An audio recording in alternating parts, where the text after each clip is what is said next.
पहले कुछ हमारे भाई हमारी समाज भ्रमित हो गई थी, जिससे हमने हिंदू हिंदू करके लोगों ने बहका लिया था लोगों को। और वो तो अभी भी कर रहे हैं। अब नहीं बहकने में आने वाले। ये जो हिंदू मुसलमान जिन्ना कहने वाले लोग हैं, उनसे अब जनता पूरी तरह से परिचित हो चुकी है।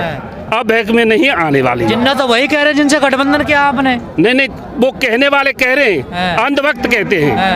अंधभक्तों की अब बहक में जनता नहीं। अखिलेश यादव अंधभक्त है? कौन? अखिलेश यादव? नहीं, अखिलेश जी तो हमारे साथ में। अखिलेश यादव ने बहस छोड़ी जिन्ना वाली तो। नहीं, जिन्ना वाली बहस जरूर छोड़ी, वो अलग बात थी।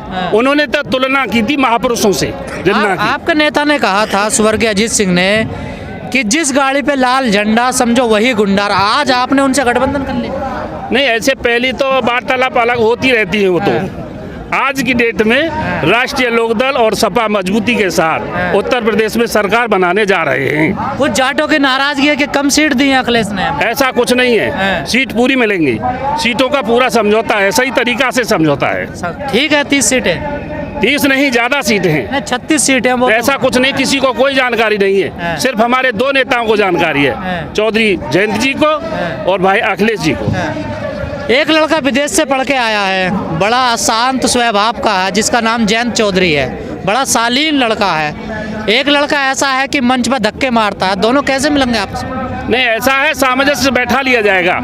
ऐसी कोई बात नहीं है, दोनों में प्यार से ही सरकार चलेगी। बैठ पाएगा दोनों? बैठ पाएगा, निश्चित बैठ पाएगा। शांति के साथ सरकार चलेगी। लेकिन बीजेपी कह रही है कि गुंडे हैं ये। ऐसा कुछ नहीं होगा, गुंडा पहले भी नहीं थे।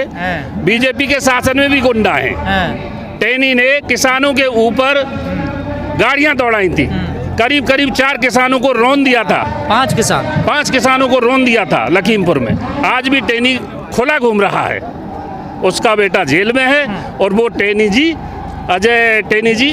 अजय मिश्रा जी जो टेनी हैं, वो आज केंद्र में बने हुए हैं, गृह राज्य मंत्री हैं।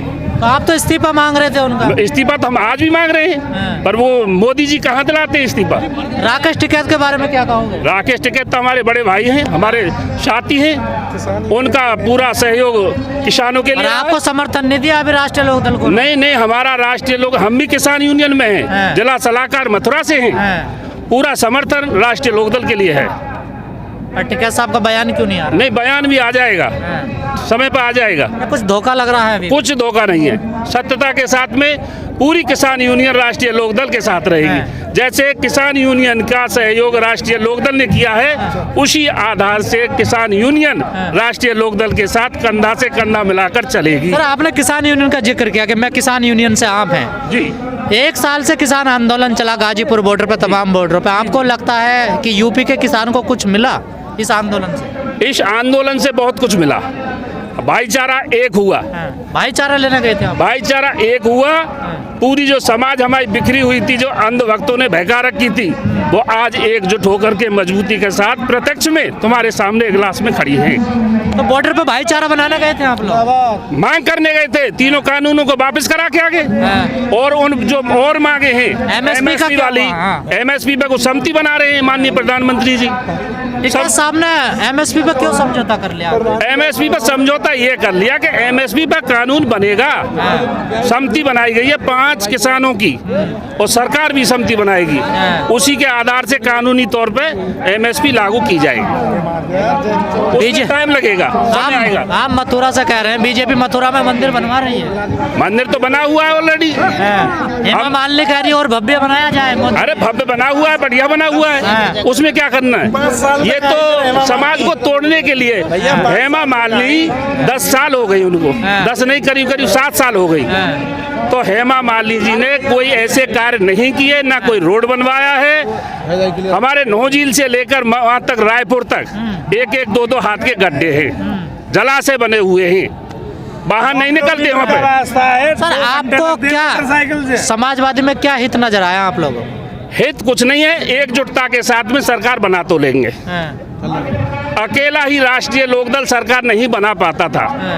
अब के मिलकर के दोनों मजबूती से सरकार बनाने की बात छोड़िए, आपने तो खत्म कर दिया राष्ट्रीय लोकदल को। ऐसा कुछ नहीं है, राष्ट्रीय लोकदल कोई कभी खत्म नहीं हुआ है। कितनी सीटें पे? सीटें तो बढ़ेंगी और घटेंगी, वो तो बात अलग है। सीटों तो के बारे में तो हमारे राष्ट्रीय ये तो सच्चाई है ना, जाटों ने वोट नहीं दिया ना पिछली बार राष्ट्रीय लोकदल को। हाँ, ये सत्य है। अब की बात, क्यों भटके आप लोग? ये तो राम मंदिर के मुद्दे को लेकर के हमारी समाज भटक गई थी। आप अब तो की बात- अपना कहते हो ना जयंत चौधरी को, जयंत चौधरी पे हमारे पहले भी थे और अब भी हैं। तो फिर बीच में क्यों साथ छोड़ दिया? कुछ समय होता है, कुछ समय होता, हवा होती है। इस बार की क्या गारंटी, नहीं भटकोगे आप लोग? अब के नहीं घटकेंगे, अब के भटकने वाले नहीं है। एकजुटताते राष्ट्रीय लोकदल को पूरी तरह से मजबूत करेंगे। 10 टेम्परेचर में मोदी जी गंगा में डुबकी लगा रहे हैं। तो गंगा में तो डुबकी हम भी लगाते हैं, गंगा में डुबकी तो हम भी लगाते हैं भाई। आपकी आस्था को बचा रहे हैं वो, देखिए। आस्था तो हमें भी है, हम कृष्ण के भक्त हैं, राम के भी भक्त हैं, हम प्योर हिंदू हैं। वैसे एक बात बताइए अंकल जी, भक्ति से काम चलेगा या बच्चों को रोजगार मिले, अच्छे हॉस्पिटल हो, अच्छी व्यवस्था हो, अच्छी शिक्षा हो, इनसे काम चलेगा? ऐसा है भाई साहब, भक्ति से कोई काम नहीं चलेगा। बढ़िया बढ़िया यूनिवर्सिटी होनी चाहिए, संस्थान बढ़िया खुलने चाहिए, जिससे उनको रोजगार दिया जा सके, शिक्षा दी जा सके। IIT कॉलेज होने चाहिए, जिससे शिक्षा पाकर के बच्चा विदेशों में काम करने के लिए जाए, जिससे विकास हो समाज का। ऐसा कुछ नहीं है। अखिलेश यादव ने कितनी यूनिवर्सिटी बनवाई अपने शासनकाल में? भाई ये तो मुझे जानकारी नहीं है आंकड़े की। तो बिना जानकारी का गठबंधन कर लिया और पीछे झंडा लेगा भागे? ऐसा कुछ नहीं है। और अब की यूनिवर्सिटी और बनवाएंगे, पूरी तरह से जनता का विकास करवाएंगे। लेकिन लोग कहते हैं लॉ एंड ऑर्डर ठीक नहीं रहता अखिलेश की सरकार। ऐसा कुछ नहीं है, ये तो बदनाम। कानून व्यवस्था बिल्कुल भंग रहती है। नहीं, हिंदू हिंदू कहने वाले कानून व्यवस्था को भंग कर देते सर वो हैं। तो आंख है सबके सामने। हाँ, बताओ ऐसा कौन सा शहर है अखिलेश में जिसमें दंगे नहीं हुए, बताइए। अब ना अरे भैया दंगे लखीमपुर में नहीं हुआ, बीजेपी ना करा रही लखीमपुर में मथुरा में। हुआ। क्यों भैया? ये तो गलती है, मान लिया। बीजेपी नहीं करा रही मथुरा में। बीजेपी भी तो राम मंदिर और बाकी वाले के वो दंगे ही तो करा रही है। हिंदू और जो मुसलमान है उनमें फूट डाल के ही तो लड़ाई कर रही है। आस्था के लिए देखो मथुरा में कितनी शांति थी, अब तक कितनी शांति। अब उसने वो राम मंदिर का मंदिर लेके हिंदू और मुसलमान भाइयों में लड़ाई चढ़वा दी। अब वहाँ उससे बड़ा दंगा क्यों? आप लड़ भी जाते हो?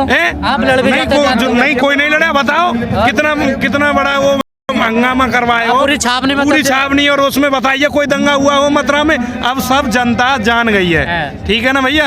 सब जनता इनकी चाल नौकरी मिली है आपको योगी सरकार? नौकरी क्या चला भैया, कछु ना मिलो। अब भाई सड़कन में गड्ढे ना है। हमारे गांव में मनीगढ़ी गांव है, नौजील ब्लॉक में पड़ता है भाई साहब। नौजील से 9 किलोमीटर दूरी है, जबकि हमारी हेमा मालिनी सांसद है मथुरा से, आज तक उस सड़क पर नहीं आई। अरे गेहूं तो काटे कम से कम भाई साहब 3 घंटे लगते हैं 9 किलोमीटर। ऐसा है, जिस समय हेमा मालिनी गई थी मैंने कहा था उनसे कि बहन जी नीचे उतरो, आप 2 भाषण दो, वो टाइम नहीं है प्रधान जी, मैं चलती हूँ। मेरी भाभी के हाथ में से उन्होंने गेहूं ले लिए और एक दांत ले लिया और फोटो खिंचवा दिया नाम सकरवा के अंदर। मीडिया तो दिन रात दिखा रहा गेहूं काट। मेरी भाभी के हाथ में थोड़ाए थे गेहूं, ठीक है? मेरा काम सकरवा है। आपने क्या समझ के दिया था वोट हेमा मालिनी? नहीं, ये हमने ये समझ के दिएगा कि बीजेपी अच्छा विकास करेगी और कुछ नौकरी भी जो बच्चे बोल रहे हैं रोजगार भी देगी, पर ऐसा हुआ नहीं। रोजगार दे तो रही है सरकार, नहीं दे रही है। जो राम मंदिर बनवा रही है। नहीं, राम मंदिर से का रोजगार मिल जाएगा? नहीं, कभी नहीं मिलेगा। राम मंदिर से रोजगार नहीं, क्या रोजगार मिलेगा? राम मंदिर के मुद्दे मिलेगी। ऐसा है, रोजगार मिलेगा। कुछ कंपनियां